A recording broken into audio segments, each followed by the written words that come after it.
Orthodox ക്രൈസ്തവ യുവജന പ്രസ്ഥാനം പ്രസിഡന്റ് അഭിമന്യ യോഹന്നാൻ മാർ പോളിക്കർപ്പോസ് തിരുമേനി,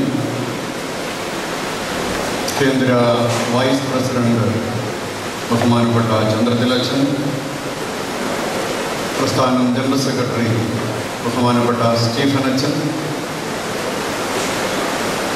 വേദിയിൽ ഈ സെഷൻ നയിക്കുന്ന പ്രിയങ്കരനായ തോമസ് വർഗീസ്, പ്രിയപ്പെട്ട അനിൽ, പ്രിയപ്പെട്ട ഷിജോ,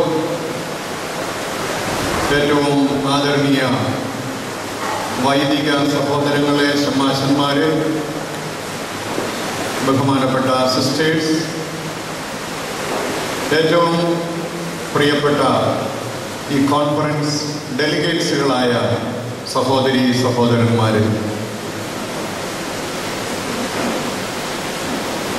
76ാമത് വാർഷിക സമ്മേളനം നടക്കുമ്പോൾ ഒരു വിധത്തിൽ 76 വയസ്സായ ഒരു പ്രസ്ഥാനത്തെ, അല്ല അതിൽ കൂടുതൽ വർഷം പഴക്കമുള്ള ഒരു പ്രസ്ഥാനത്തെ വാർഷിക കോൺഫറൻസ് 76 എന്ന് പറഞ്ഞാലും അതിനു മുൻപ് തന്നെ ക്രൈസ്തവ യുവജന പ്രസ്ഥാനത്തിൻ്റെ ആരംഭം പല മേഖലകളിൽ നടന്നു കാണും. അപ്പോൾ ചരിത്രത്തിലേക്കൊന്ന് തിരിഞ്ഞു നോക്കുമ്പോൾ ഒരു നൂറ്റാണ്ടിൻ്റെ പ്രവർത്തന പൈതൃകം ഇന്നിവിടെ വീണ്ടും ആഘോഷിക്കപ്പെടുകയാണ്. ഇതപര്യന്തം ഇതിനെ നടത്തിയ ദൈവിക കൃപയെ നന്ദിയോടെ ഓർക്കുവാനും ഇതിനുവേണ്ടി ത്യാഗങ്ങൾ സഹിച്ച് നേതൃത്വം നൽകിയ മഹാരഥന്മാരെ നന്ദിയോടെ ദൈവസന്നിധിയിൽ ഓർക്കുവാനും നമുക്ക് സാധിക്കട്ടെ. പ്രിയപ്പെട്ടവരെ, നമ്മുടെ പ്രധാനപ്പെട്ട പഠന വിഷയം മാർത്തോമൻ പൈതൃക പഠനവും സാമൂഹിക പ്രതിബദ്ധതയും എന്നുള്ളതാണല്ലോ. The study of the St. Thomas heritage and social commitment. അതിൻ്റെ ആദ്യത്തെ പ്രത്യേക ഉപപഠന വിഷയമായിട്ട് നമ്മൾ എടുത്തിരിക്കുന്നത് ഭാരതീയ പശ്ചാത്തലത്തിൽ ക്രൈസ്തവ യുവതയുടെ നിയോഗം എന്നുള്ളതാണ്. The role of the Christian youth in the background of the ancient Indian heritage. നമ്മുടെ പ്രധാന വിഷയത്തിൻ്റെ പ്രസക്തി എന്താണ് എന്ന് നിങ്ങൾ ആ വിഷയം ഒന്ന് മനസ്സിലേക്ക് കൊണ്ടുവന്ന് കഴിയുമ്പോൾ നിങ്ങളുടെ ചിന്തയിൽ ചിലതൊക്കെ തെളിയും. എന്താണ് നമ്മുടെ വിഷയം? മാർത്തോമൻ പൈതൃക പഠനവും സാമൂഹിക പ്രതിബദ്ധതയും. മാർത്തോമൻ പൈതൃക പഠനം എന്ന് പറഞ്ഞാൽ നിങ്ങൾക്കറിയാം, നമ്മുടെ അപ്പോസ്തലനായ മാർത്തോമാ ശ്ലീഹായിൽ നിന്ന് ആരംഭിക്കുന്ന അനുഭവത്തിൻ്റെയും ക്രൈസ്തവ സാക്ഷ്യത്തിൻ്റെയും 21 നൂറ്റാണ്ട് പഴക്കം, തഴക്കം, അഭിമാനം നമുക്ക് ഉണ്ട്. അതിൻ്റെ പശ്ചാത്തലത്തിൽ സാമൂഹിക പ്രതിബദ്ധത, നമ്മളായിരിക്കുന്ന സമൂഹത്തോടുള്ള നമ്മുടെ കടപ്പാട്, ചുമതല, നിയോഗം, ഇത് ക്രൈസ്തവ യുവജനങ്ങൾ തിരിച്ചറിയണം, പഠിക്കണം. എന്നാൽ മാർത്തോമൻ പൈതൃകം എന്ന് പറഞ്ഞാൽ ഏറ്റവും പ്രധാനമായി നാം എന്താണ് മനസ്സിൽ കാത്തു സൂക്ഷിക്കേണ്ടത് എന്നുള്ളത് നിങ്ങളോട് ഞാൻ ചോദിച്ചാൽ നിങ്ങൾക്ക് ഒത്തിരി ഒത്തിരി ഉത്തരങ്ങൾ കാണും. എന്ത് കാണുവാൻ പന്തളത്തിലേക്ക് പോയി എന്ന് ചോദിക്കുന്നത് പോലെ പണ്ട് യേശു തമ്പുരാൻ തൻ്റെ കൂടെ ഉണ്ടായിരുന്ന ആളുകളോട് ചോദിച്ചു, നിങ്ങൾ എന്ത് കാണുവാൻ മരുഭൂമിയിലേക്ക് പോയി വിശുദ്ധ മത്തായിയുടെ സുവിശേഷം 11-ാം അധ്യായം 1 മുതൽ 19 വരെയുള്ള വാക്യങ്ങൾ നിങ്ങൾ ഇവിടെ വെച്ച് വായിച്ചില്ലെങ്കിലും വീട്ടിൽ ചെന്നൊന്ന് വായിക്കണം, ഒന്ന് കുറിച്ചിടുക. വിശുദ്ധ മത്തായിയുടെ സുവിശേഷം 11-ാം അധ്യായം 1 മുതൽ 19 വരെയുള്ള വാക്യങ്ങൾ. Gospel according to Saint Matthew, chapter 11, verses 1 to 19. അവിടെ യോഹന്നാൻ സ്നാപകൻ ജയിലിൽ കിടക്കുമ്പോൾ തന്റെ ശിഷ്യന്മാരെ യേശു തമ്പുരാന്റെ അടുക്കലേക്ക് അയക്കുന്നതായിട്ട് വായിക്കുന്നു.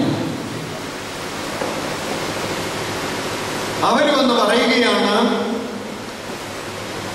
ഇസ്രായേലിന്റെ രക്ഷകൻ അഥവാ ഞങ്ങൾ കാത്തിരിക്കുന്നവൻ നീ തന്നെയാണോ? ഉള്ളതുപോലെ ഒന്ന് പറയുക. യോഹന്നാൻ സ്നാപകൻ വളരെ തുറന്നടിച്ച് പറയുകയും ചോദിക്കുകയും ചെയ്യുന്നയാളാണ്. കർത്താവ് യേശു മിശിഹ അവർക്ക് ഉത്തരം കൊടുത്തത് എന്താണെന്ന് നിങ്ങൾക്കറിയാം. ആണെന്നോ അല്ലെന്നോ തെളിച്ചു പറയാതെ, ആണ് എന്ന് ചിന്തിക്കുന്നവർക്ക് മനസ്സിലാകുന്ന രീതിയിൽ കർത്താവ് ഉത്തരം പറഞ്ഞു. കുരുടന്മാർ കാണുന്നു, മുടന്തന്മാർ നടക്കുന്നു. നിങ്ങൾ കാണുകയും കേൾക്കുകയും ചെയ്യുന്നത് പോയി നിങ്ങളുടെ ഗുരുവിനോട് അറിയിക്കുക എന്ന്. അവരതിൻ പ്രകാരം ഇറങ്ങി പുറപ്പെട്ടു. മശിഹ ലോകത്തിൽ പുതിയ വ്യവസ്ഥിതി ഉണ്ടാക്കും, പുതിയ സാമൂഹ്യ സംവിധാനം ഉണ്ടാക്കും, പുതിയ ആധ്യാത്മിക പരിവർത്തനം ഉണ്ടാക്കും എന്ന് വിചാരിച്ചിരുന്നവർക്ക് യേശുവിന്റെ സാന്നിധ്യവും വാക്കുകളും അവരെ ചിന്തിപ്പിക്കുന്നതായി, ഉണർത്തുന്നതായി പരിണമിച്ചു. അവര് പോയി കഴിഞ്ഞപ്പോൾ യേശു തമ്പുരാൻ കൂടെ ഉണ്ടായിരുന്ന ശിഷ്യന്മാരോട് ചോദിക്കുകയാണ്, നിങ്ങളൊക്കെയും പോയായിരുന്നല്ലോ മരുഭൂമിയിൽ യോഹന്നാൻ സ്നാപകനെ കാണുവാൻ, കേൾക്കുവാൻ. നിങ്ങൾ എന്ത് കാണുവാൻ പോയി? എന്നിട്ട് ചോദിക്കുകയാണ്, കാറ്റിനാൽ ഉലയുന്ന ഓടയോ അതോ മാർദ്ദവ വസ്ത്രം ധരിച്ച പുരുഷന്മാരെയോ? കാറ്റിനാൽ ഉലയുന്ന ഓട എന്ന് പറഞ്ഞാൽ ഒരു കാറ്റ് ഇങ്ങോട്ട് വരുമ്പോൾ അങ്ങോട്ടും, വേറൊരു കാറ്റ് അങ്ങോട്ട് പോകുമ്പോൾ അങ്ങോട്ടും തിരിയുന്ന ഓട പോലെ സമൂഹത്തിൽ പുതിയ പുതിയ ആശയങ്ങളും ആഹ്വാനങ്ങളും നമ്മളെ പ്രത്യേകമായിട്ട് ആകർഷിക്കുന്ന കാര്യങ്ങളും വരുമ്പോൾ അതിൻ്റെ പിന്നാലെ അങ്ങോട്ടും ഇങ്ങോട്ടും ഓടുന്ന ഒരനുഭവമാണോ മരുഭൂമിയിൽ നിങ്ങൾക്ക് കിട്ടിയത് എന്ന് കർത്താവ് ചോദിക്കുന്നു. ഒന്നാമത്. രണ്ടാമത്തെ ഓൾട്ടർനേറ്റീവ് കർത്താവ് പറയുന്നു, നിങ്ങൾ മാർദ്ദവസ്ത്രം ധരിച്ചവരെ കാണാനാണോ പോയത്? നല്ല മാർദ്ദവസ്ത്രം ധരിക്കുന്ന ഒരു മണമുള്ളവരാണ്, സുഖലോലുപതയിൽ ജീവിക്കുന്നവരാണ്, രാജകീയ കൊട്ടാരങ്ങളിൽ ജീവിക്കുന്നവരാണ്. പന്തളത്ത് വന്ന യുവജനങ്ങൾക്ക് ഒരുപക്ഷെ പന്തളം രാജകൊട്ടാരം സന്ദർശിക്കാൻ അനുവാദം ഉണ്ടാവുമെന്ന് എനിക്കറിയില്ല. ഏതായാലും അതാണോ നിങ്ങളുടെ ഉദ്ദേശമെന്ന് ചോദിച്ചാൽ കർത്താവ് തന്നെ ഉത്തരം പറയുന്നു, അതല്ല പ്രധാനപ്പെട്ട ഉദ്ദേശം. പ്രവാചകനിൽ മികച്ചവനെ തന്നെ കാണുവാനായിട്ട് നിങ്ങൾ പോയി. നിങ്ങൾ മരുഭൂമിയിലേക്ക് പോയത് ഓടയാകുവാൻ വേണ്ടിയല്ല. ഇന്നത്തെ സഭാന്തരീക്ഷത്തിലും മതത്തിന്റെ സാഹചര്യത്തിലും നിങ്ങളെ വല്ലാണ്ട് ഉലയ്ക്കുന്നത് പലതും ഉണ്ടായി എന്ന് വന്നേക്കാം. അതുപോലെ തന്നെ സമൂഹത്തിൽ നല്ലത് എന്ന രീതിയിൽ നിങ്ങളെ ആകർഷിക്കുന്നത്, മാർദ്ദവമായിരിക്കുന്നത് പലതും നിങ്ങളുടെ മുൻപാകെ നല്ല മാതൃകയായിട്ട് തോന്നിയേക്കാം. അതാണ് ദൈവരാജ്യമെന്ന് ചിന്തിപ്പിക്കുവാൻ സാധിക്കുന്ന സമൃദ്ധിയുടെ സുവിശേഷം നിങ്ങളുടെ ചുറ്റും കേട്ടുവെന്ന് വന്നേക്കാം. എന്നാൽ ഒരു കാര്യം ഓർക്കുക, മരുഭൂമിയിലേക്ക് പോയത് പ്രവാചകനിലും മികച്ചവനെ കാണുവാനാണെന്ന് ഓർക്കണം. പന്തളത്തേക്ക് വന്നത് പ്രവാചകനിലും മികച്ചവനേക്കാൾ മികച്ചവനായ യേശുവിനെ കാണുവാനായിട്ടാണ് വന്നത്. ആ യേശുവിനെ തൊട്ടറിഞ്ഞ് കണ്ടറിഞ്ഞ് സാക്ഷിച്ച എന്റെ കർത്താവും എന്റെ ദൈവവുമേ എന്ന് ചങ്കത്തടിച്ച് ലോക ചരിത്രത്തിൽ ആദ്യമായിട്ട് പ്രഖ്യാപിച്ച മാർത്തോമാശ്ലീഹായുടെ അനുഭവത്തിന്റെ അടിസ്ഥാനമാണ് നിങ്ങളുടെ പൈതൃകത്തിന്റെ ആരംഭം. മാർത്തോമൻ പൈതൃകം എന്ന് പറഞ്ഞാൽ നമുക്ക് അഭിമാനിക്കുവാനായിട്ട് പലതും ഉണ്ടാകാം. എന്റെ പാപ്പായ്ക്ക് ഒരാനന്ദായിരുന്നു എന്ന് പറയുന്ന രീതിയിൽ നമ്മുടെ പാരമ്പര്യത്തിൽ അഭിമാനിക്കുവാൻ, അഹങ്കരിക്കുവാൻ പലതും നിങ്ങൾക്കുണ്ടാകാം. പക്ഷേ അതിനെല്ലാം ആരംഭമായിട്ട് ഉയർത്തെഴുന്നേറ്റവനായ യേശുവിനെ തന്റെ സ്വന്തം ജീവിതത്തിൽ അനുഭവിച്ചറിഞ്ഞിട്ട് എന്റെ കർത്താവും എന്റെ ദൈവവുമേ എന്ന് വിളിച്ചു പറയുന്ന ഒരു വലിയ അനുഭവം. അവിടെയാണ് മാർത്തോമൻ പൈതൃകം ആരംഭിക്കുന്നത്. അവിടെ നിന്നാകണം നിങ്ങളുടെ സാമൂഹ്യ പ്രതിബദ്ധതയുടെ ചിന്തയും. ഞാൻ വർഷങ്ങൾക്ക് പിന്നിലേക്കൊന്ന് പോവുകയാണ്. കുറെ വർഷങ്ങൾക്ക് മുൻപ് ഇതുപോലെ ഓർത്തഡോക്സ് ക്രൈസ്തവ യുവജന പ്രസ്ഥാനത്തിന്റെ വാർഷിക കോൺഫറൻസിൽ ഒരു ഡെലിഗേറ്റ് ആയിട്ട് ഞാൻ പോയി. 10-18 വയസ്സുള്ള ഒരു ഡെലിഗേറ്റ്. ആ കോൺഫറൻസിൽ ഓർക്കുവാനായിട്ട് ചില കാര്യങ്ങളൊക്കെ ഉള്ളതിൽ ഒന്ന്, അവിടെ ഭക്ഷണം ആവശ്യത്തിന് മതിയായില്ല എന്നുള്ളതായിരുന്നു. Good meeting implies good eating, യാതൊരു സംശയമില്ല. ഞാൻ ഇവിടെ നോക്കിയപ്പോൾ ഇവിടെ അച്ഛന്മാർ വിളിച്ചു പറയുക, ഇനിയും വേണമെങ്കിൽ വന്ന് കഴിച്ചോ, വന്ന് കഴിച്ചോ, വന്ന് കഴിച്ചോ. അതുകൊണ്ട് ഭക്ഷണത്തിന്റെ കാര്യം സമൃദ്ധം, സുഖം. മറ്റൊരു കാര്യം ഓർക്കുവാനുള്ളത്, അവിടെ നിന്ന് കേട്ട എന്തോ തമാശകളും പൊട്ടിച്ചിരിച്ച നിമിഷങ്ങളും ഉണ്ടായിരുന്നു എന്നുള്ളതല്ലാതെ എന്തിനെ കുറിച്ച് പൊട്ടിച്ചിരിച്ചു എന്ന് ഇന്ന് ഞാൻ ഓർക്കുന്നില്ല. പക്ഷെ ഒന്ന് ഞാൻ ഓർക്കുന്നു, അന്ന് ഞങ്ങൾക്ക് പ്രസംഗ മത്സരം ഉണ്ടായിരുന്നു. ഇവിടെയും കാണും. അന്ന് ഞങ്ങൾക്ക് ലഭിച്ച ഒരു വിഷയമുണ്ടായിരുന്നു, ദൈവം ഉപയോഗിക്കുന്ന മനുഷ്യൻ. ദൈവം ഉപയോഗിക്കുന്ന മനുഷ്യൻ. അല്പം പൊങ്ങച്ചം പറയാണെന്ന് വിചാരിക്കരുത്. ഈ 18 വയസ്സിൽ ചെന്നപ്പോൾ സൺഡേ സ്കൂളിൽ അഖില മലങ്കര 2ാം പ്രാവശ്യവും 1ാം സ്ഥാനം സീനിയേഴ്സിൽ പ്രസംഗ മത്സരത്തിന് സമ്മാനം വാങ്ങിച്ചതിന്റെ ഒരു വലിയ അഹങ്കാരത്തോടെയാണ് ചെന്നത്. പക്ഷെ ഈ വിഷയം കൈ കിട്ടിയപ്പോൾ എനിക്ക് എന്തെന്ന് പറയുന്ന അറിയില്ലായിരുന്നു. എനിക്കൊന്നും കിട്ടിയില്ല. പക്ഷെ ആ വിഷയം എൻ്റെ മനസ്സിൽ ഇന്നുമുണ്ട്. ദൈവം ഉപയോഗിക്കുന്ന മനുഷ്യൻ. അന്നത് വേണ്ട രീതിയിൽ ചിന്തിക്കുവാൻ കഴിയാതിരുന്നു. പക്ഷെ ഇന്നെനിക്ക് മനസ്സിലായി, ദൈവം ഉപയോഗിക്കുന്ന മനുഷ്യർ എന്ന് പറയുന്നതാണ് മാർത്തോമൻ പൈതൃകം എന്ന് പറയുന്നത്.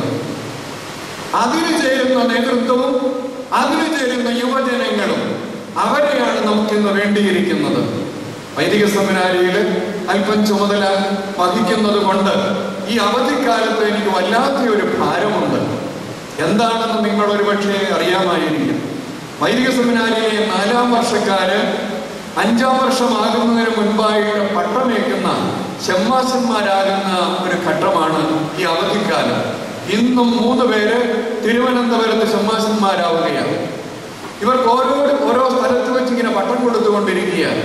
എൻ്റെ മനസ്സിൽ ഒരു വല്ലാത്ത ഭാരമുണ്ട്. എൻ്റെ ദൈവമേ, ഈ ഷമ്മാശന്മാർക്ക് ദൈവം തമ്പുരാൻ പരിശുദ്ധാത്മാവിന്റെ ഒരു ആവാസം പ്രത്യേകമായിട്ട് നൽകി അനുഗ്രഹിക്കുന്ന നിമിഷങ്ങളിൽ ദൈവത്തിന് സഭയ്ക്ക് പ്രയോജനമുള്ളവരായിട്ട് തീരുവാൻ തക്കവണ്ണം അവിടുത്തെ പരിശുദ്ധാത്മാവ് അവരിൽ നിശ്ചയമായിട്ടും പ്രവർത്തിക്കണമേ. പ്രവർത്തിച്ചില്ലെങ്കിൽ വെറുതെ വെറുതെ വെറുതെ.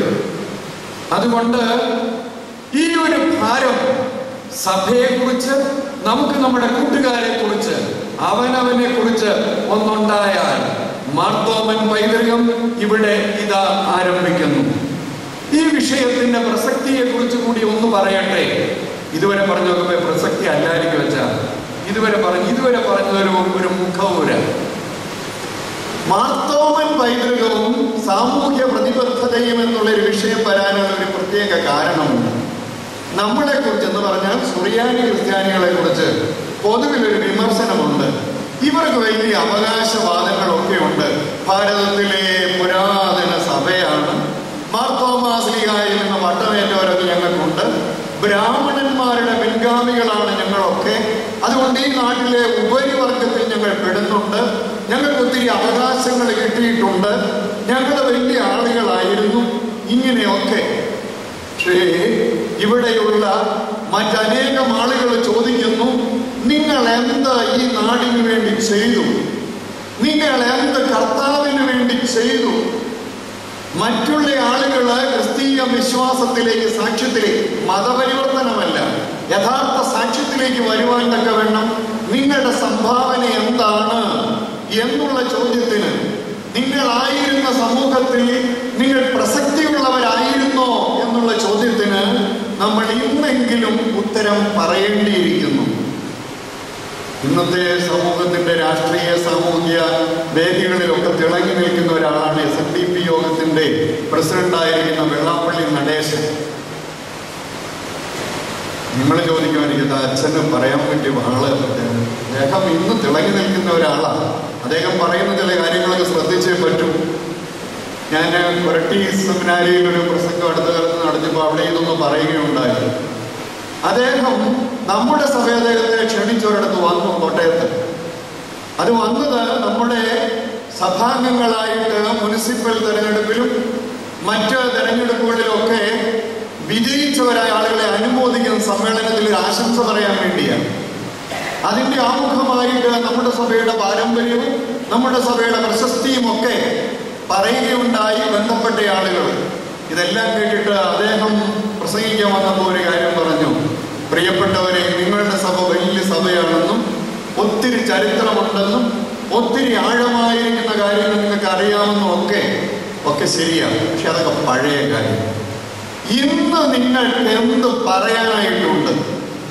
ഇന്ന് നിങ്ങൾ ഇന്നത്തെ സമൂഹത്തിൽ എന്താണ് എന്നുള്ളതിന് കൂടെ നിങ്ങൾ ഉത്തരം നൽകണമെന്ന് അദ്ദേഹം ഓർമ്മിപ്പിച്ചപ്പോൾ ഞാനിവിടെ സന്നിഹിതനായി ഇരുന്നില്ല എങ്കിലും കേട്ട ചില ആളുകൾ പറഞ്ഞു, ചില കാര്യങ്ങളിൽ അവിടെ ഒരു ശകലം ചമ്മൽ തോന്നി. എന്നാൽ അവിടെ നിന്ന് നിരാശപ്പെട്ടോടുവാനല്ല, അതിന് ഉത്തരം നൽകുവാനുള്ള ഒരു പ്രതിജ്ഞയോടുകൂടി ഈ പൈതൃകത്തിന് അന്നും ഇന്നും സാമൂഹ്യ പ്രതിബദ്ധതയുണ്ടായിരുന്നു എന്നൊന്നും നമുക്ക് തിരിച്ചറിയുവാൻ കഴിയണം. നമ്മൾ വെറും ഉപരിജാതിയായിട്ട് അന്നത്തെ വർണ്ണ വ്യവസ്ഥിതിയില് ഉപരി സ്ഥാനത്ത് നിന്നുകൊണ്ട് ഇങ്ങനെ അങ്ങ് ആഘോഷിച്ചവർ മാത്രമായിരുന്നില്ല. ചരിത്രത്തിലേക്കൊന്ന് കടന്നു ചെല്ലുമ്പോൾ നമുക്ക് മനസ്സിലാക്കും, സുറിയാനി ക്രിസ്ത്യാനികൾ അഥവാ മലങ്കര നസ്രാണികൾ കേവലം ഒരു കാസ്റ്റ് ഗ്രൂപ്പ് മാത്രമല്ലായിരുന്നു.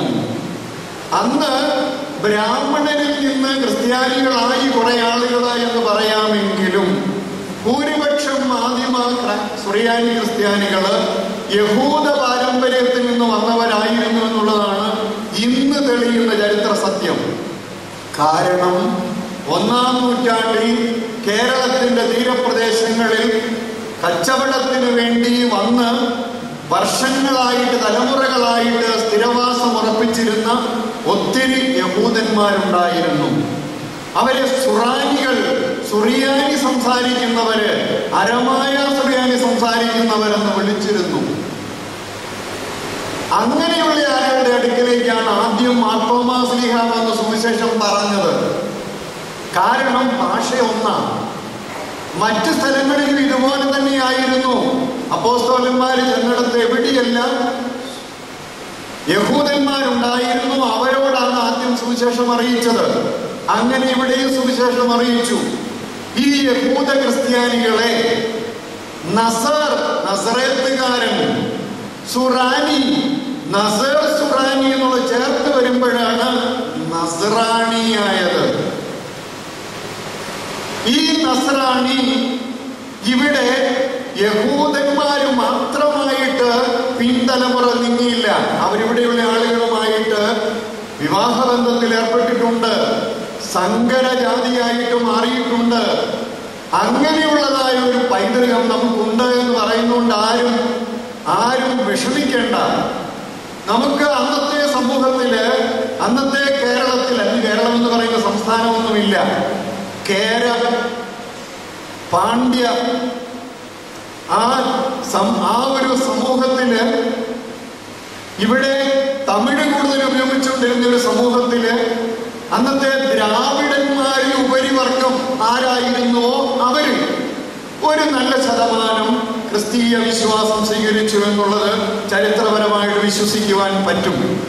അപ്പോൾ ബ്രാഹ്മണന്മാർ തീരെയില്ലായിരുന്നുവല്ല, നമ്പർ വളരെ കുറവായിരുന്നു. എന്നാൽ ദ്രാവിഡരും യഹൂദരും ആദിമ ക്രിസ്ത്യാനികൾ ഉണ്ടായിരുന്നു. ഈ ഗണം, ഈ നസ്രാണികൾ ഈ തെക്കൻ ഭാരതത്തില് അവരുടെ കച്ചവടം കൊണ്ട്, അവരുടെ കൃഷി കൊണ്ട്, അവരുടെ രാജ്യസേവനം കൊണ്ട് ശ്രദ്ധേയരായി. അന്നത്തെ ചരിത്രം എഴുതപ്പെട്ടിട്ടുള്ളതിൽ പറയുന്നു, താഴ്ന്ന ജാതിക്കാര് ഈ നസ്രാണികളുടെ കൂടെ ജോലി ചെയ്യാൻ ഇഷ്ടപ്പെട്ടു. കാരണം എന്തായിരുന്നു അറിയാമോ? അവര് ഈ താഴ്ന്ന ജാതിക്കാരെ ന്യായമല്ലാത്ത രീതിയിൽ ഒരിക്കലും ചൂഷണം ചെയ്യുകയില്ലായിരുന്നു, ഉപയോഗിക്കുകയില്ലായിരുന്നു. അവരോട് നീതിപൂർവ്വം പ്രവർത്തിക്കുമായിരുന്നു. ഉപരിവർഗത്തെ കുറിച്ച് പറയുന്നു, അവർക്ക് നസ്രാണികളെ സംബന്ധിച്ച് വലിയ വിശ്വാസമായിരുന്നു, വിശ്വസ്തരായിരുന്നു. അതുകൊണ്ട് നാട്ടുരാജാക്കന്മാരും പ്രമാണികളും ഈ ക്രിസ്ത്യാനികളെ, നസ്രാണികളെ അളവിന്റെയും തൂക്കത്തിന്റെയും ചുമതല ഏൽപ്പിച്ചു. എന്താ അളവും തൂക്കവും ഒരു ആളിനെ ഏൽപ്പിക്കുന്നതിന്റെ കാരണം? എത്ര അളവുണ്ടെന്നും എത്ര തൂക്കമുണ്ടെന്നും പറയാൻ കഴിവുള്ള ഒരാൾ സത്യം പറഞ്ഞില്ലെങ്കിൽ ആർക്കാണ് കുഴപ്പമാണ്. ഇവര് സത്യമേ പറയൂ എന്നുള്ളൊരു വിശ്വാസത്തിൽ വിശ്വസ്തന്മാരായിട്ട്, തങ്ങൾ ആരുടെ കൂടെ നിൽക്കുന്നു ആളെ വഞ്ചിക്കാത്തവരായിട്ട്, ഇങ്ങനെയുള്ള ഒരു സാക്ഷ്യം, മഹത്തായ ഒരു സാക്ഷ്യം നമുക്ക് ഭാരതത്തിൽ 1-ാം നൂറ്റാണ്ട് മുതൽ ഉണ്ടായിരുന്നു. സമൂഹത്തിൽ, അന്നത്തെ സമൂഹത്തിൽ ഏറ്റവും കൂടുതൽ സ്വീകാര്യത നേടുവാനായിട്ടുള്ള ഈ ഗുണം, ഈ സമൂഹത്തിന്റെ ഗുണം എന്ന് പറയുന്നത് നമ്മുടെ സാക്ഷ്യമായിരുന്നു. അതുകൊണ്ടൊരു സാമൂഹ്യ പ്രതിബദ്ധത എന്ന് പറയുന്നത് നമുക്ക് ആദ്യ നൂറ്റാണ്ടുകളിൽ ഇല്ലായിരുന്നു എന്ന് പറയുന്നത് ചരിത്രപരമായി തെറ്റാണ്. പിന്നെ നമ്മുടെ ഒരു പാരമ്പര്യം എന്ന് പറയുന്നത് ഭാരതത്തിന്റെ വൈവിധ്യത്തെ ഉൾക്കൊണ്ട ഒരു പാരമ്പര്യമാണ്. ഭാരതത്തിൽ വിവിധ ജീവിത രീതികളിലുള്ള ആളുകള്, മതവിഭാഗങ്ങള്, സമൂഹങ്ങള് ഒത്തൊരുമയോടെ ഐക്യത്തോടെ കഴിഞ്ഞ ഒരു പാരമ്പര്യത്തിൽ ക്രിസ്ത്യാനികളും അതിനോട് ചേർന്നു തീവ്രമായിരിക്കുന്ന മതപരിവർത്തന പദ്ധതി ഉപയോഗിച്ച് മറ്റുള്ളവരെ മതം മാറ്റുവാനായിട്ട് നമ്മുടെ പിതാക്കന്മാർ ആഗ്രഹിച്ചില്ല. നല്ല മനസ്സോടുകൂടി, സ്വന്തം മനസ്സോടുകൂടി വരുന്നവരെ സ്വീകരിച്ചിരുന്നു. അതെവിടെയാണെങ്കിലും ഇന്നാണെങ്കിലും ഭാരതത്തിന്റെ ഭരണഘടന അനുസരിച്ച് ഒരു മതത്തിൽ നിന്ന് മറ്റൊരു മതത്തിലേക്ക് പരിവർത്തനം ചെയ്യപ്പെടാൻ നമുക്ക് സ്വാതന്ത്ര്യമുണ്ട്, അഭിപ്രായം സ്വീകരിക്കുവാൻ സ്വാതന്ത്ര്യമുണ്ട്. അങ്ങനെയുള്ളതായ ജീവിത പരിവർത്തനത്തിൽ ഊന്നുന്നതായ ഒരു സാക്ഷ്യം നമുക്ക് നൽകുവാനായിട്ട് കഴിഞ്ഞു. അതാണ് മാർത്തോമൻ പൈതൃകം എന്ന് പറയുന്നതും ആദിമ നൂറ്റാണ്ടിലെ സാമൂഹ്യ പ്രതിബദ്ധത എന്ന് പറയുന്നതും. അന്നത്തെ സമൂഹത്തിൽ താഴ്ന്നവരായ ആളുകളെ കരുതുന്ന, അവർക്ക് വിശ്വസിക്കുവാനും ആശ്രയിക്കുവാനും കഴിയുന്ന ഒരു സമൂഹമായിട്ട് നമ്മൾ നിലനിന്നു. അത് കഴിഞ്ഞ് മാർത്തോമൻ പൈതൃകത്തെ നമുക്ക് ഇന്ന് കാതോലിക്കേറ്റ് ശതാബ്ദിയുടെ ഒരു വെളിച്ചത്തിൽ കൂടെ ഒന്ന് കാണേണ്ടിയിരിക്കുന്നു. അവിടെ സാമൂഹിക പ്രതിബദ്ധതയുമായിട്ട് ഈ കാതോലിക്കേറ്റ് ആവിഷ്കാരത്തെയും കൂടെ ഒന്ന് മനസ്സിലാക്കാൻ നമുക്ക് ചുമതലയുണ്ട്. 1912 എന്ന് പറയുന്ന വർഷം മലങ്കര ഓർത്തഡോക്സ് സഭ ഉണ്ടായി എന്ന് പറയുന്ന, എഴുതുന്ന ചില ആളുകളൊക്കെ നമ്മുടെ ചുറ്റുപാടുമുണ്ട്. എന്നാൽ അങ്ങനെയല്ല. 1912 മലങ്കര ഓർത്തഡോക്സ് സഭയുടെ കാതോലിക്കേറ്റ് ആവിഷ്കാരം എന്ന് പറയുന്നത് ഒരു പുതിയ സഭാസ്ഥാപനമല്ല.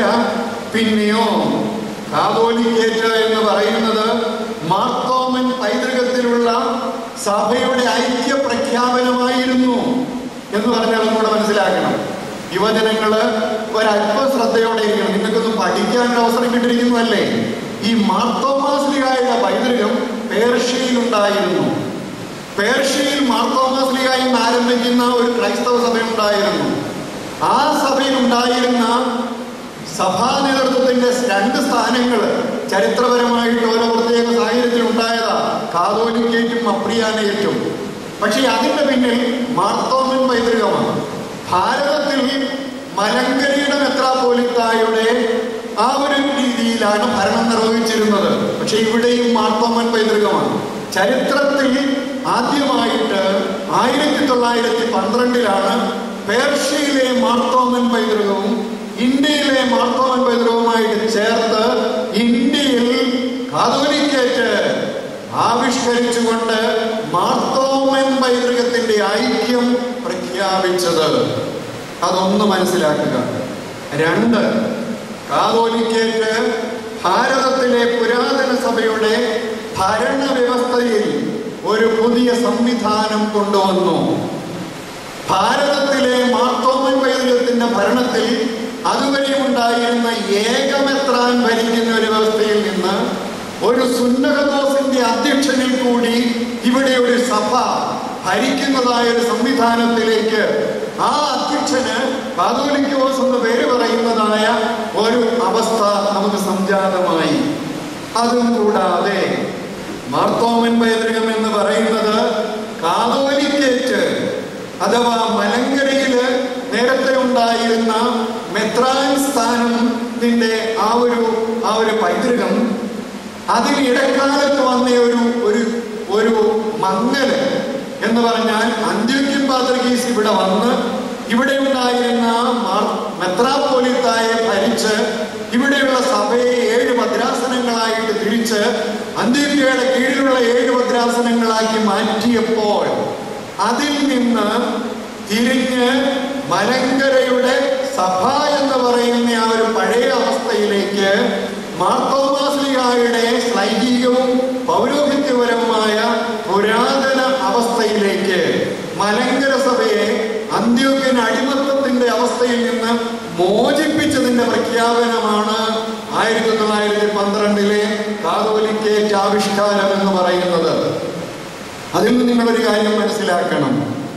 ഇവിടെ ഒരു അന്ത്യോക്യ പാത്രികീസ് വന്ന് ഇത് പ്രഖ്യാപിക്കാൻ ഇടയായത്, അന്ത്യോക്യ പാത്രികീസ് വന്ന് നമ്മുടെ സ്വാതന്ത്ര്യത്തെ ഇല്ലാതാക്കിയതായ ഒരു ഘട്ടത്തിൽ ആ നാടൻ ഭാഷയിൽ വിഷപ്പാമ്പിനെ വരുത്തി വിഷമിറക്കുന്ന രീതിയിൽ ചെയ്യേണ്ടി വന്നു. അന്ത്യോക്യ പാത്രികീസിനെ തന്നെ കൊണ്ടുവന്ന് അദ്ദേഹം പ്രഖ്യാപിച്ചു, മാർത്തോമായുടെ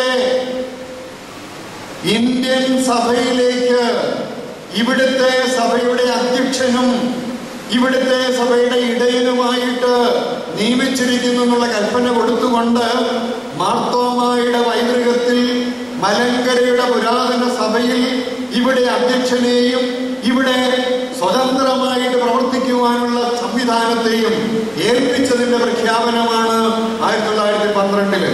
അത് മാർത്തോമൻ പൈതൃകത്തിലെ സമീപകാല സംഭവമാണ് എന്ന് പറഞ്ഞാൽ 100 വർഷം മാത്രം പഴക്കമുള്ള ഒരു സംഭവം. അതിന്റെ ഒരു പ്രതിബദ്ധതയുണ്ട്, സാമൂഹ്യ പ്രതിബദ്ധത. ഒരു സ്വതന്ത്ര ദേശീയ സഭയായിട്ട് ഭാരതത്തിന്റെ മുഖ്യ ശ്രേണിയിലേക്ക് പൊതുവായിരിക്കുന്ന ജീവിത ചര്യയിലേക്ക് കടന്നു ചെന്ന് അവിടെ ചെയ്യേണ്ടത് ചെയ്യുവാനുള്ള ഉത്തരവാദിത്വം ഏറ്റെടുക്കുന്നതിന്റെ ഒരു പ്രഖ്യാപനമായിരുന്നു 1912. പക്ഷെ അത് പൂർണ്ണമായിട്ട് നമുക്ക് നിർവഹിക്കുവാൻ ഇന്നുവരെയും കഴിഞ്ഞിട്ടില്ല. ആ ഒരു ദുഃഖഭാവത്തിൽ നിന്ന് നമുക്ക് നമ്മുടെ വിളിയിലേക്ക് ഒന്ന് പോകണം. അതിനെയാണ് ക്രൈസ്തവ യുവതയുടെ നിയോഗം നിങ്ങളുടെ ഉപവിഷയത്തില് പ്രത്യേകമായിട്ട് നമ്മൾ കാണുന്നത്. ഭാരതീയ പശ്ചാത്തലത്തിൽ ക്രൈസ്തവ യുവതയുടെ നിയോഗം. നമുക്കറിയാം, ഭാരതം എന്റെ നാട്, നമ്മുടെ നാട്. ഈ നാടിനെ കുറിച്ച് അഭിമാനമുള്ളവരാണ് നമ്മളൊക്കെ. നമ്മളാരും പുറത്തു നിന്ന് വന്നവരല്ല. അങ്ങനെയുള്ളൊരു പഠിപ്പിക്കൽ ചിലയിടത്തൊക്കെ ഉണ്ട്. ക്രിസ്ത്യാനികൾ എന്ന് പറയുന്നത് വിദേശികളാണ്. നമ്മളെ സംബന്ധിച്ചിടത്തോളം അല്ല.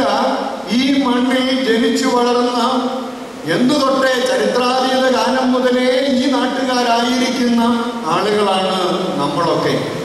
ഈ ഭാരതത്തിൽ നമ്മുടെ പൈതൃകം, നമ്മുടെ ഭാരതീയ പശ്ചാത്തലം എന്ന് പറയുന്നത് നമുക്ക് അവകാശപ്പെട്ട നമ്മുടെ രക്തത്തിന്റെ ഭാഗമാണ്.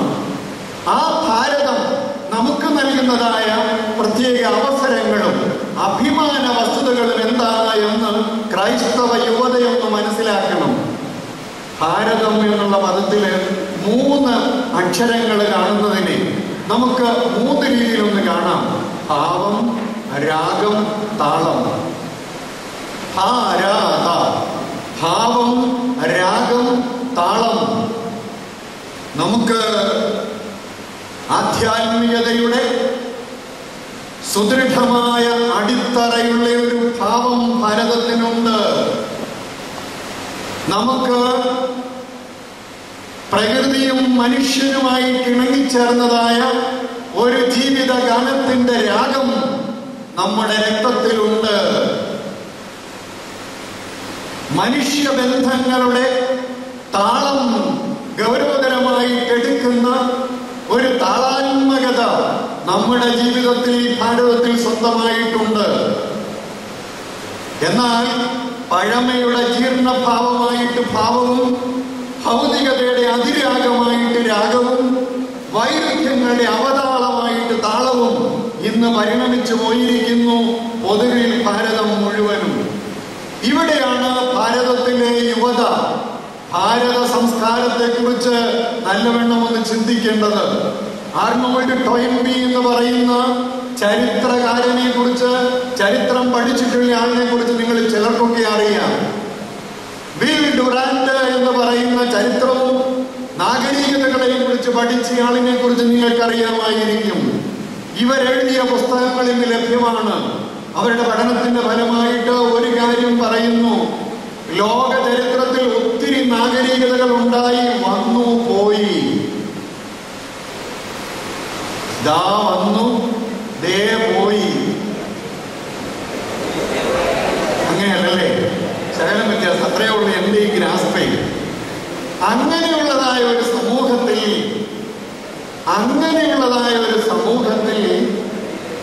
ലോക സമൂഹത്തിൽ ഭാരതത്തിന്റെ പശ്ചാത്തലം എന്ന് പറയുന്നത് അവരെടുത്തു പറയുന്നു. ബാക്കിയുള്ള സംസ്കാരങ്ങളെല്ലാം മണ്ണടിഞ്ഞത് ആന്തരികമായിരിക്കുന്ന ജീർണത കൊണ്ടാണ്, ധാർമ്മികതയ്ക്ക് വന്നതായ കുഴപ്പം കൊണ്ടാണ്. എന്നാൽ ഭാരതം എന്നും അതിന്റെ ആരോഗ്യം കൊണ്ട് നിലനിൽക്കുന്നു. എന്താരോഗ്യം?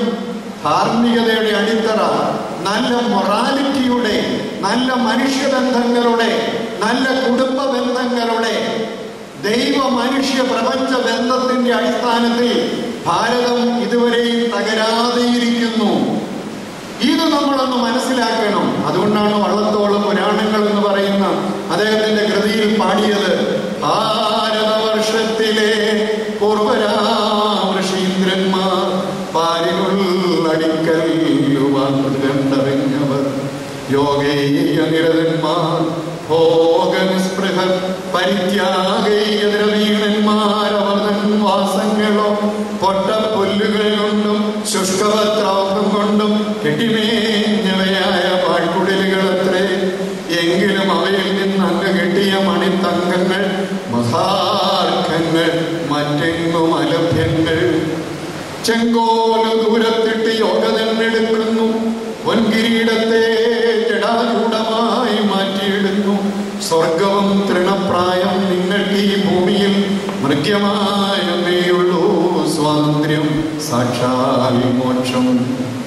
ഭാരത പാരമ്പര്യം നമ്മുടെ തലമുറകൾക്ക് നൽകിയിരിക്കുന്നത് ചെങ്കോല് ദൂരത്തിട്ട് യോഗ തന്നെടുക്കുന്നതായ ആ ഒരു ജീവിത ചര്യയാണ്.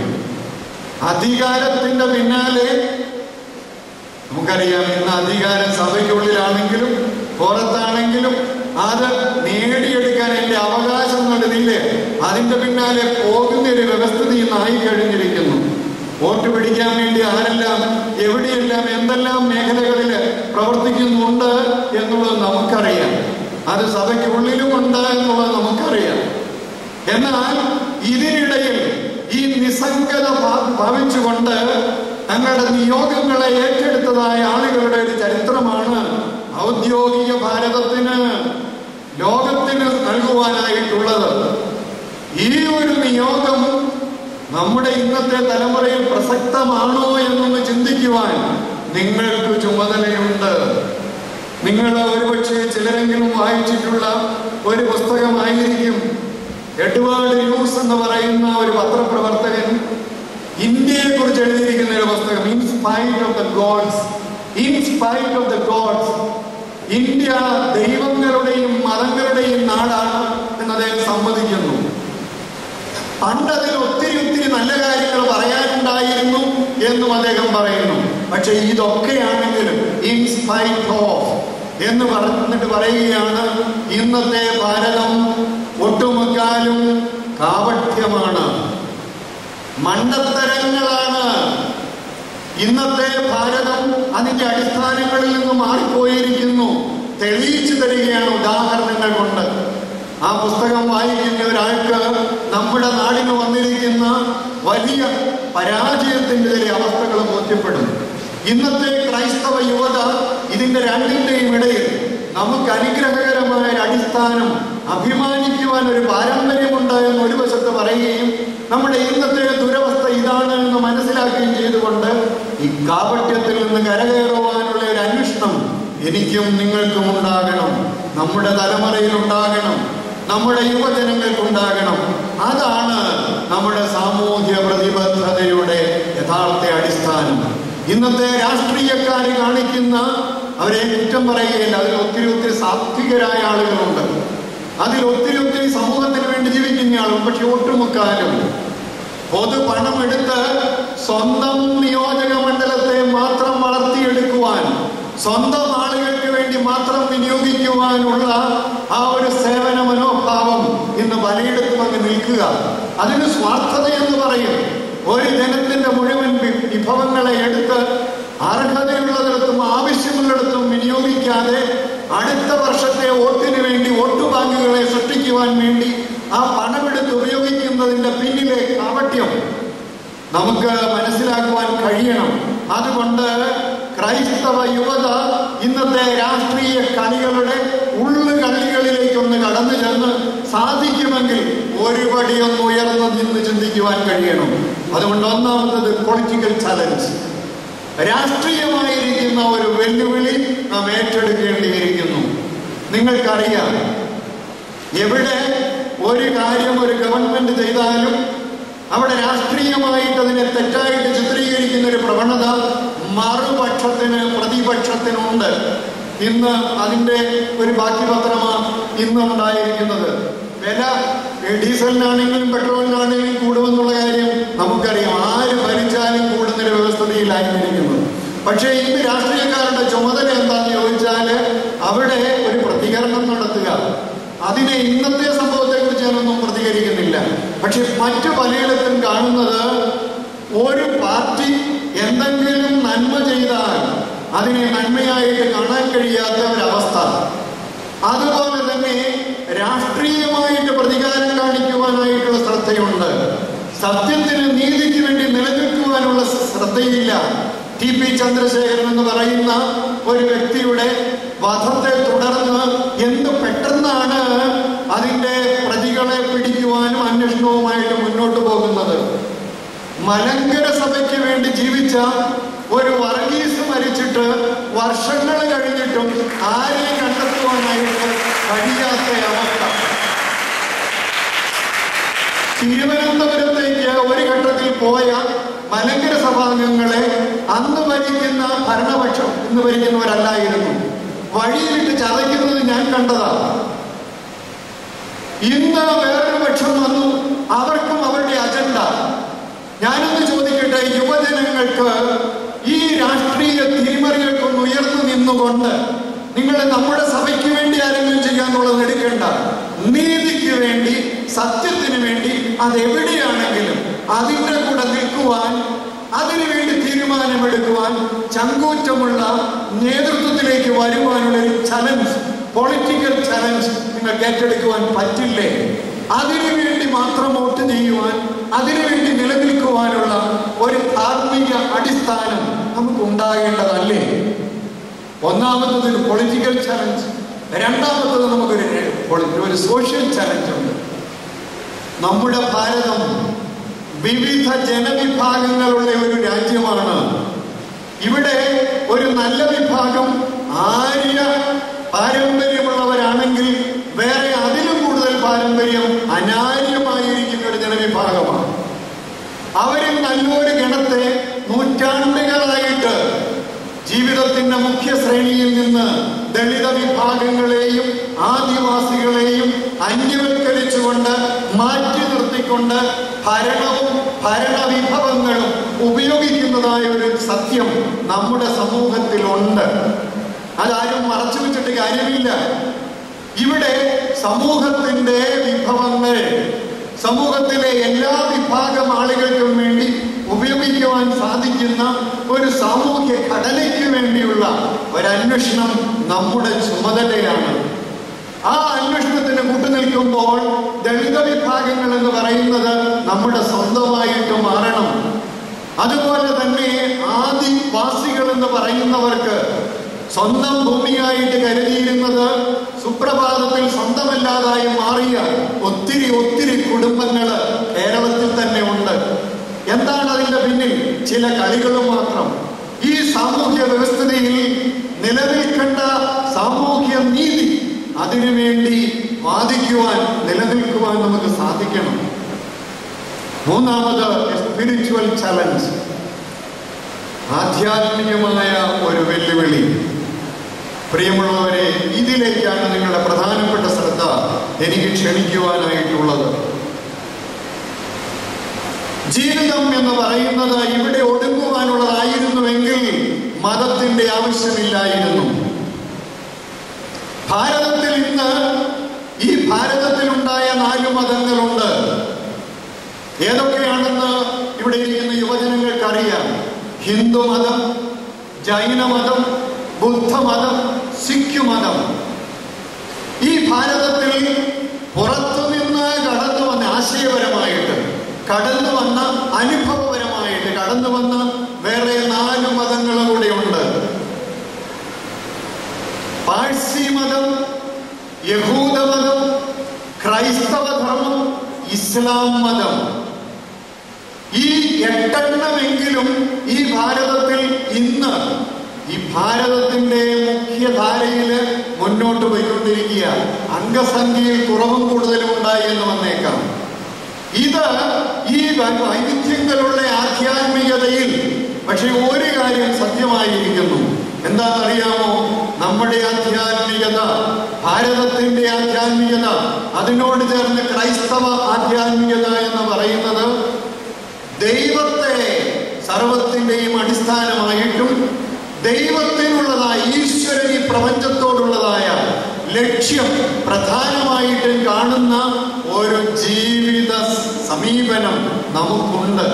പാശ്ചാത്യ സെക്യുലറിസത്തിന് വന്നിരിക്കുന്ന അപകടം ഇതാണ്. മതവിരോധമായിട്ടത് മാറി. ഇന്ത്യൻ സെക്യുലറിസം എന്ന് പറയുന്നതിന് ഒരു പ്രത്യേകതയുണ്ട്. Indian secularism Indian pluralistic religious ട്രഡീഷനെ പൂർണ്ണമായിട്ട് ഉൾക്കൊള്ളുന്നതാണ്. മതബഹുലതയുടെ, ആധ്യാത്മികത ബഹുലതയുടെ, പക്ഷെ അതിന്റെ പിന്നിലെ ഏക സത്യത്തിന്റെ ആ ഒരു പൂർത്തീകരണത്തിന് വേണ്ടി അന്വേഷിക്കുന്ന ഒരു ചിന്ത നമുക്കുണ്ട്. പാശ്ചാത്യ സെക്യുലറിസം നമ്മുടെ ജീവിതത്തെ ഭരിച്ചു കഴിയുമ്പോൾ നമുക്കുണ്ടാകുന്ന അപകടങ്ങളുടെ പശ്ചാത്തലത്തിൽ നമുക്ക് അത്യാവശ്യമായിട്ട് വേണ്ടിയിരിക്കുന്ന ഒരു 2-3 റീതിങ്കിങ്, പുനർവാചനകളെ കുറിച്ച് ഈ ആധ്യാത്മികമായ റീതിങ്കിങ്, ആധ്യാത്മിക ചലഞ്ചുമായിട്ട് ബന്ധപ്പെടുത്തി പറയുവാൻ ഞാൻ ആഗ്രഹിക്കുന്നു. അതാണ് നമ്മുടെ സാമൂഹ്യ പ്രതിബദ്ധത ആധ്യാത്മികതയുടെ പശ്ചാത്തലത്തിൽ ഒന്ന് ഊന്നി പറയുവാൻ ഞാൻ ആഗ്രഹിക്കുന്ന ഏതാനും കാര്യങ്ങൾ. ഒന്ന്, പ്രപഞ്ച വ്യവസ്ഥിതിയിൽ മനുഷ്യന്റെ സ്ഥാനത്തെക്കുറിച്ച് ഭാരതത്തിന്റെ സങ്കല്പം. ഭാരതത്തിന്റെ ആധ്യാത്മികതയ്ക്ക് പ്രപഞ്ച വ്യവസ്ഥിതിയിൽ മനുഷ്യന്റെ സ്ഥാനത്തെക്കുറിച്ച് ഒരു പൊതുവായ കാഴ്ചപ്പാടുണ്ട്.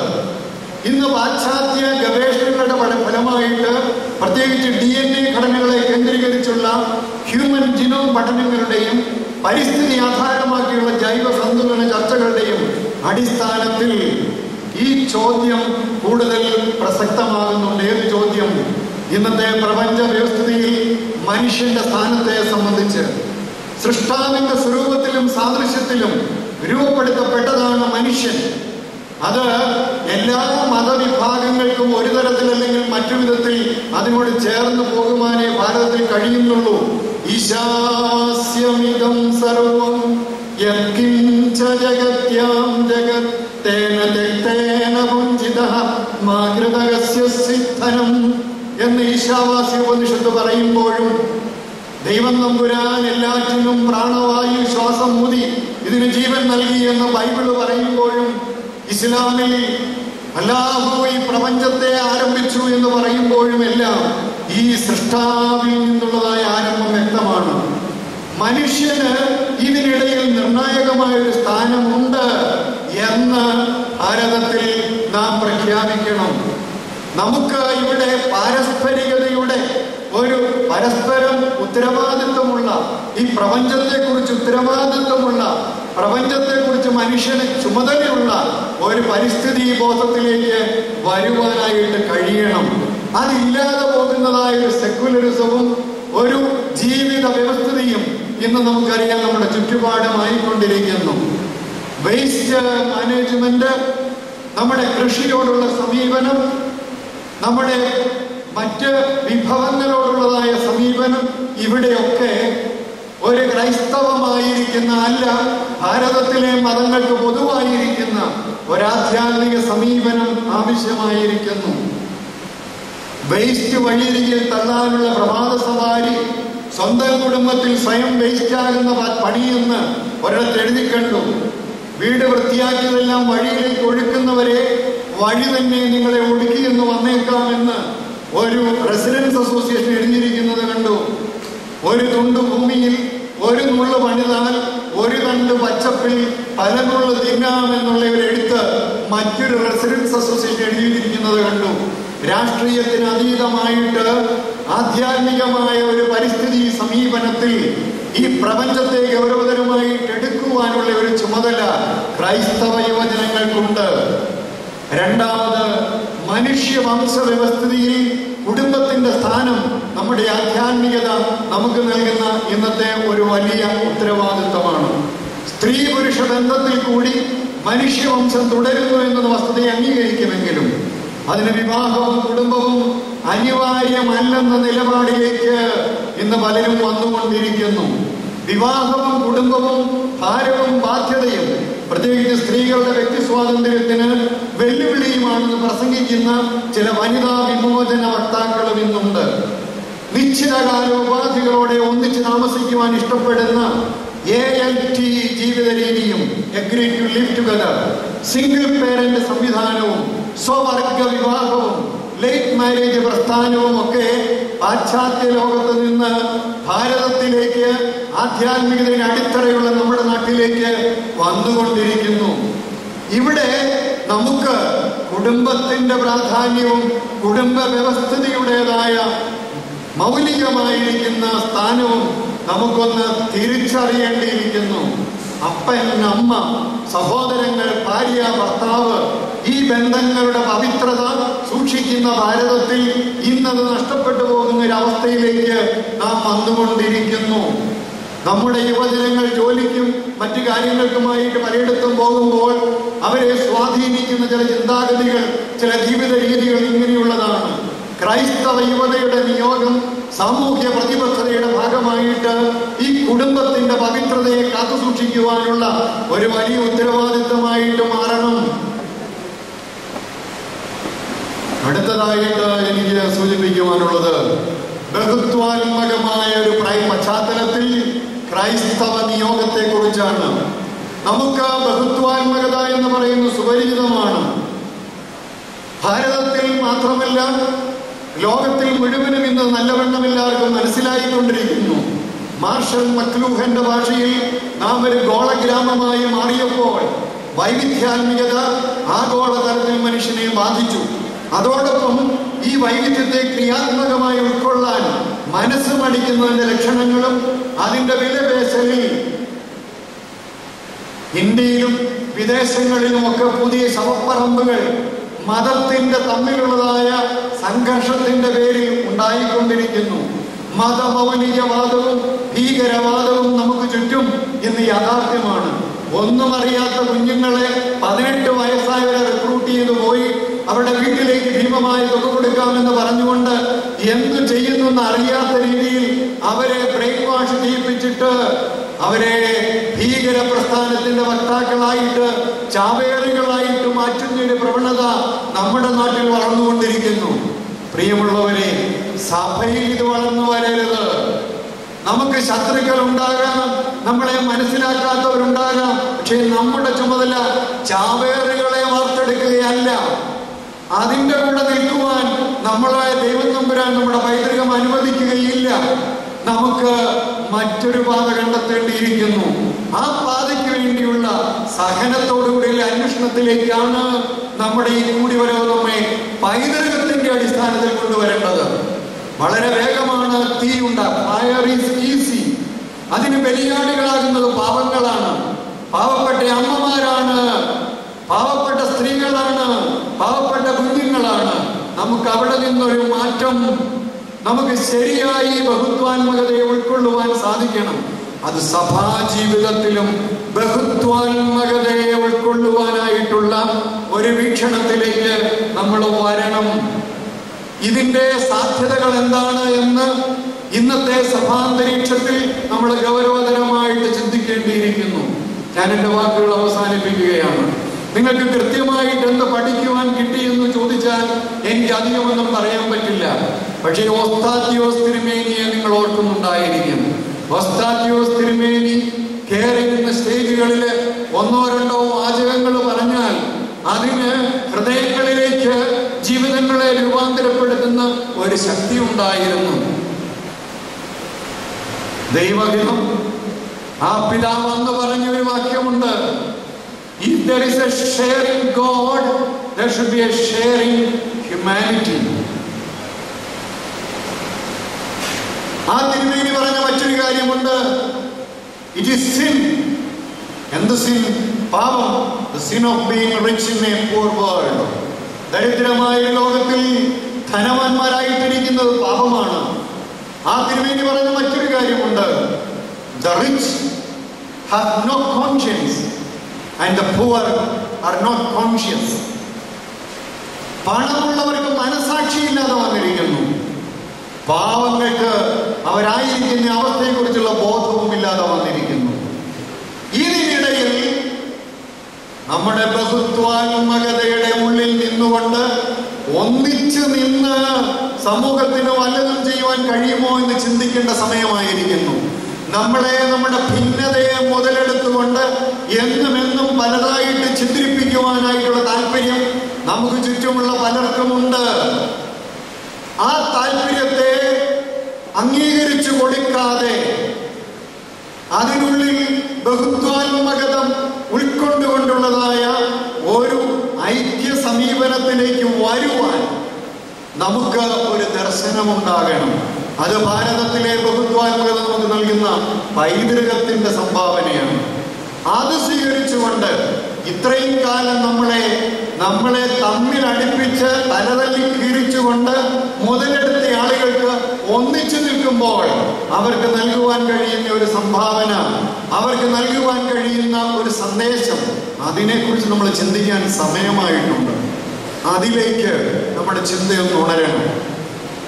ഗീതാഞ്ജലിയിൽ എഴുത്തുകാരൻ അവസാനം പറയുന്ന ഒരു പ്രാർത്ഥനയുണ്ട്. എൻ്റെ ദൈവമേ, എൻ്റെ രാജ്യം ഒന്നുണരേണമേ, ഒരു വലിയ പ്രഭാതത്തിന് വേണ്ടി. എൻ്റെ ദൈവമേ, എൻ്റെ സഭ, എൻ്റെ സഭാംഗങ്ങൾ ഒന്നുണരേണമേ, ഒന്നുയരേണമേ, ഒരു പുതിയ പ്രഭാതത്തിന് വേണ്ടി. അത് നിങ്ങളുടെ സ്വപ്നമാകട്ടെ. ആ സ്വപ്നങ്ങൾ സാക്ഷാത്കരിക്കുവാൻ കർത്താവേ യേശു മിശിഹായെ തൊട്ടു തൊട്ടില്ല, കണ്ടു കണ്ടില്ല എന്ന് വേണമെങ്കിൽ പറയാൻ പറ്റുന്ന മാർത്തോമാ ശ്ലീഹായുടെ സാക്ഷ്യം എൻ്റെ കർത്താവും എൻ്റെ ദൈവം. കാരണം തൊടാൻ പറഞ്ഞു, പക്ഷെ തൊടേണ്ടി വന്നില്ല. എൻ്റെ കർത്താവ് എന്ന് വിളിച്ചു, ഒന്ന് കണ്ടു, പിന്നെ ഒന്നും കാണണമെന്നില്ല, പറഞ്ഞു ഞാൻ അവനെ കണ്ടു എന്ന്. ആ ഒരു സാക്ഷ്യം നമ്മൾ ജീവിക്കട്ടെ. ആ പൈതൃകത്തിന്റെ അടിസ്ഥാനത്തിൽ, യഥാർത്ഥ പൈതൃകത്തിന്റെ അടിസ്ഥാനത്തിൽ, അഹങ്കരിക്കുവാനുള്ള പഴയ ചില ജീർണ വ്യവസ്ഥിതികളുടെ അടിസ്ഥാനത്തിലല്ല, നമ്മളുടെ യഥാർത്ഥ അനുഭവത്തിന്റെ വെളിച്ചത്തിൽ ആധ്യാത്മികതയുടെ വെല്ലുവിളി സ്വീകരിച്ചുകൊണ്ട് നമുക്ക് സമൂഹത്തോടൊരു പ്രതിബദ്ധതയുണ്ട് എന്ന് മനസ്സിലാക്കിക്കൊണ്ട് എത്രയും വേഗത്തിൽ എടുക്കേണ്ട തീരുമാനങ്ങൾ എടുത്തുകൊണ്ട് മുന്നോട്ട് പോകുവാൻ ദൈവം തമ്പുരാൻ സഹായിക്കട്ടെ. അതിന് ഞാൻ എൻ്റെ മുന്നിൽ കാണുന്ന കൊച്ചു കൊച്ചു ഹൃദയങ്ങളെ, ജീവിതങ്ങളെ, അല്ല വലിയ വലിയ ഹൃദയങ്ങളെ, ജീവിതങ്ങളെ ഞാൻ സമർപ്പിച്ചുകൊണ്ട് എൻ്റെ വാക്കുകൾ ഉപസംഹരിക്കുന്നു. നിങ്ങൾ കേട്ടിരുന്നതിൽ നന്ദി. അവസരം തന്ന ഭാരവാഹികൾക്ക് പ്രത്യേകം നന്ദി. ദൈവം